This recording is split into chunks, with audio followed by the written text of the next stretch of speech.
এ পর্যন্ত তত্ত্বাবধায়ক সরকার থাকা অবস্থায় আমরা 2-3 বার কাগজ জমা দিয়েছি বাংলাদেশ পুলিশ হেডকোয়ার্টারে। আজ পর্যন্ত আমাদেরকে তারা মিটিং করে, কিন্তু কি মিটিং করে কি কোনো ফয়সালা আজ পর্যন্ত দিতে পারে নাই। আওয়ামী লীগ সরকারের আমলে অবৈধভাবে চাকরিচ্যুত পুলিশ সদস্যরা পুনর্বহালের দাবিতে আন্দোলনে নেমেছে।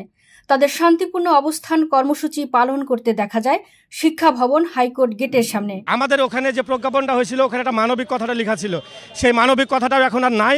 শুধু এখন চাকরিতে পুনর্বহালের জন্য কার্যক্রম এটা চলছে। 5 মাসে যেহেতু আমাদের বাস্তবায়ন হয়নি, আমরা আর কাউকে বিশ্বাস করছি না। আমরা এই জন্য আমরা কর্মসূচি দিয়েছি, আমরা আমাদের বাস্তবায়ন চাই। আজ রবিবার দুপুর 12টার দিকে শিক্ষা ভবন হাইকোর্ট গেটের সামনে এর শান্তিপূর্ণ অবস্থান কর্মসূচি করতে দেখা যায়। আন্দোলনকারীরা দাবি করেন, বিগত স্বৈরাচারী সরকারের সময় অবৈধভাবে চাকরিচ্যুত সকল পুলিশ সদস্যদের পুনর্বহাল করতে হবে। সাবেক স্বরাষ্ট্র উপদেষ্টা ব্রিগেডিয়ার জেনারেল অবসরপ্রাপ্ত এম সাখাওয়াত হোসেনের নির্দেশনায় পুলিশ হেডকোয়ার্টারকে দেওয়া আদেশ দ্রুত বাস্তবায়ন করতে হবে। এ সময় ভিকটিম পুলিশ সদস্যরা বলেন, অবৈধ আওয়ামী লীগ সরকার আমাদের চাকরিচ্যুত করেছে, আমরা আমাদের চাকরি ফিরিয়ে চাই। তারা আরও বলেন, বাংলাদেশ পুলিশ বাহিনী থেকে স্বৈরাচারী সরকারের দোসরদের দ্রুত অপসারণ করতে হবে। নিউজ ডেস্ক, জনতার জমিন, সুমনা।